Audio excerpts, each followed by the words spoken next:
ఆంధ్రప్రదేశ్లో కూటమి ప్రభుత్వం ఏర్పడి నెలలు గడుస్తున్నా పాలన ఇంకా పూర్తిస్థాయిలో గాడిలో పడలేదు. ఇంకా ఏడాది కూడా పూర్తి కాకుండానే రాష్ట్రంలో రాజకీయం వేడెక్కిపోతోంది. మంచి మెజారిటీతో అధికారంలోకి వచ్చి 5ఏళ్లకే ఘోరంగా దెబ్బతిన్న వైసీపీ తిరిగి పూర్వ వైభవం కోసం ఇప్పటినుంచే ప్రయత్నాలు మొదలుపెట్టింది. మరోవైపు వచ్చే ఎన్నికల్లో ఎలాగైనా అధికారాన్ని నిలబెట్టుకోవాలని టీడీపీ పార్టీ బలోపేతానికి జనసేన అప్పుడే యాక్షన్ ప్లాన్ స్టార్ట్ చేశాయి. ప్రజల్లోకి వెళ్లటానికి ఏ పార్టీకి ఆ పార్టీ ముఖ్యనేతలు రెడీ అవుతుండటంతో అప్పుడే రాజకీయం రోడ్డెక్కుతుండటం ఆసక్తి రేపుతోంది. గత 5ఏళ్ల పాలనలో ఆర్థిక విధ్వంసం జరిగిందని చెప్పిన ప్రభుత్వం ఇప్పుడు అధికారంలోకి వచ్చాక కూటమి ప్రభుత్వానికి కేంద్రం నిధులు ఇస్తున్నా వాటిని సంక్షేమ పథకాలకు మళ్లించే పరిస్థితి లేదు. అందుకే తల్లికి వందనం, రైతు భరోసా ఇవ్వలేకపోతున్నామని, త్వరలోనే అన్నీ సెట్ చేసి ప్రజలకు ఇచ్చిన హామీలు నెరవేరుస్తామని ముఖ్యమంత్రి చంద్రబాబు స్వయంగా చెబుతున్నారంటే గత ప్రభుత్వ పాలన ఎంత అస్తవ్యస్తంగా సాగిందో లేదా ఈ ప్రభుత్వం జేబులు నింపుకుంటుందో మీరే అర్థం చేసుకోవచ్చు. ఇలాంటి పరిస్థితుల్లో కూడా ఆంధ్రప్రదేశ్ రాష్ట్రంలోని ప్రధాన పార్టీలు ఇప్పటినుంచే రాజకీయాన్ని వేడెక్కిస్తున్నాయి. వచ్చే ఎన్నికల్లో ఎలాగైనా సరే అధికారాన్ని నిలబెట్టుకోవాలని టీడీపీ తమ బలాన్ని వీలైనంత వరకు పెంచుకోవాలని జనసేన పార్టీలు ప్రణాళికలు సిద్ధం చేసుకుంటుండగా ఇప్పటినుంచే ప్రభుత్వం మీద వ్యతిరేకత పెంచేలా ప్రభుత్వం చేస్తున్న తప్పిదాలను వీలైనంత వరకు ప్రజాక్షేత్రంలో ఎండగట్టేందుకు వైసీపీ కూడా అదే స్థాయిలో నడుం బిగిస్తోంది. ఈ పరిస్థితుల్లో ఏపీ రాజకీయం ఓ రకంగా చెప్పాలంటే ఇప్పటినుంచే రోడ్డెక్కుతున్న పరిస్థితి. ఆ క్రమంలో టీడీపీ సంచలన నిర్ణయాలు తీసుకుంటోంది. ఏపీలో రాజకీయం రాజుకుంటుంది అనడానికి టీడీపీ పొలిట్ బ్యూరోలో తీసుకున్న కొన్ని నిర్ణయాలే నిదర్శనం. 2024 ఎన్నికల్లో అద్భుత విజయం సాధించింది. ఇంకా ఏడాది కూడా పూర్తి కాలేదు. అప్పుడే టీడీపీ పొలిట్ బ్యూరోలో కొన్ని కీలక నిర్ణయాలు తీసుకున్నారు. ఈ ఏడాది మహానాడును కడపలో నిర్వహించాలని టీడీపీ పొలిట్ బ్యూరోలో నిర్ణయించారు. మహానాడు అంటే హైదరాబాద్, విజయవాడ, విశాఖ, రాజమండ్రి, అదీ లేదంటే తిరుపతి. ఇంతకు మించి వేరే ప్రాంతాల గురించి, వేరే ప్లేసుల గురించి తెలుగు తమ్ముళ్లకు అసలు ఆలోచనే రాదు. రాష్ట్ర విభజన తర్వాత హైదరాబాదులో మహానాడు నిర్వహణ ఓసారి మాత్రమే జరిగింది. అయితే క్రమంగా మహానాడు నిర్వహణ విషయంలో టీడీపీ ఆలోచనా విధానం నెమ్మదిగా మారుతోంది. ప్రతిపక్షంలో ఉండగా ఒంగోలులో మహానాడు నిర్వహించింది. అప్పటినుంచి పార్టీకి ఊపు వచ్చింది. ఇప్పుడు అధికారంలోకి వచ్చిన తొలి ఏడాదిలో జరుగుతున్న మహానాడును కడపలో నిర్వహించాలని నిర్ణయం తీసుకుంది. వైసీపీ అధ్యక్షుడు జగన్ సొంత జిల్లాలో మహానాడు నిర్వహించాలనే ఆలోచన రాజకీయంగా చాలా కీలకమైన సంచలనాత్మక నిర్ణయమనే చెప్పాలి. మరోవైపు గత ప్రభుత్వ తప్పిదాలపై తప్పులు చేసిన వారిపై విచారణ చేపట్టేందుకు ప్రత్యేకంగా ఓ ట్రిబ్యునల్ వేయాలని టీడీపీ పొలిట్ బ్యూరోలో నిర్ణయం తీసుకున్నారు. అది కూడా అదే స్థాయిలో కాకను పుట్టించే అంశమనే చెప్పాలి. పెద్ద పెద్ద నేతలే కాకుండా జిల్లా స్థాయిలో, మండల స్థాయిలో కూడా కొందరు వైసీపీ నేతలు గత ప్రభుత్వంలో చెలరేగిపోయారనే ఆరోపణలు ఉన్నాయి. చంద్రబాబు దగ్గర నుంచి సామాన్య కార్యకర్త వరకు వైసీపీ హయాంలో అందరినీ వేధించారు.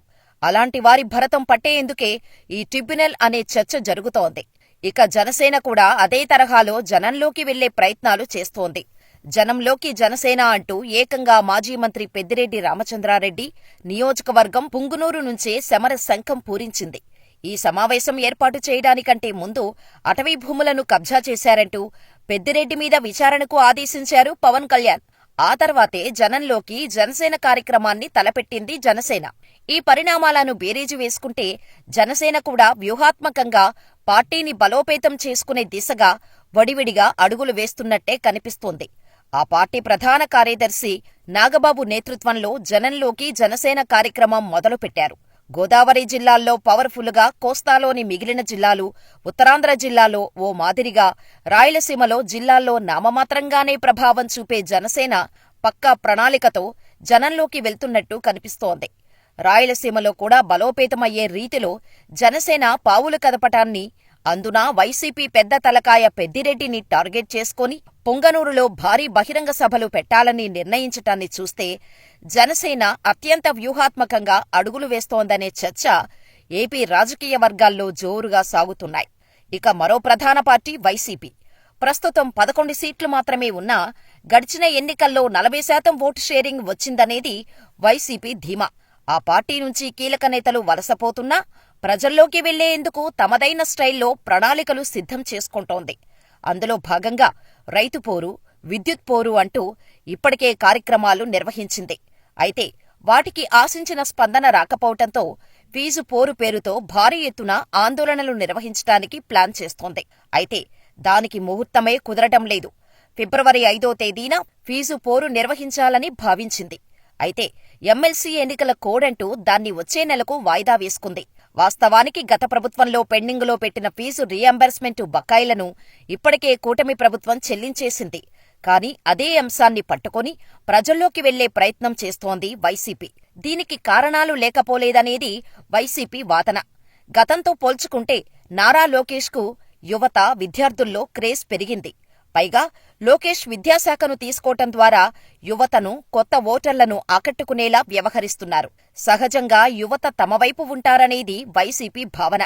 కాని గత ఎన్నికల్లో తమను వీడి లోకేష్, పవన్ కళ్యాణ్ వైపు మొగ్గు చూపిన యువత, విద్యార్థులను తిరిగి తమ వైపు ఆకర్షించటానికి విద్యార్థి యూత్ రిలేటెడ్ కార్యక్రమాలు, ఆందోళనలు చేపట్టాలనేది ఆ పార్టీ వ్యూహంగా కనిపిస్తోంది.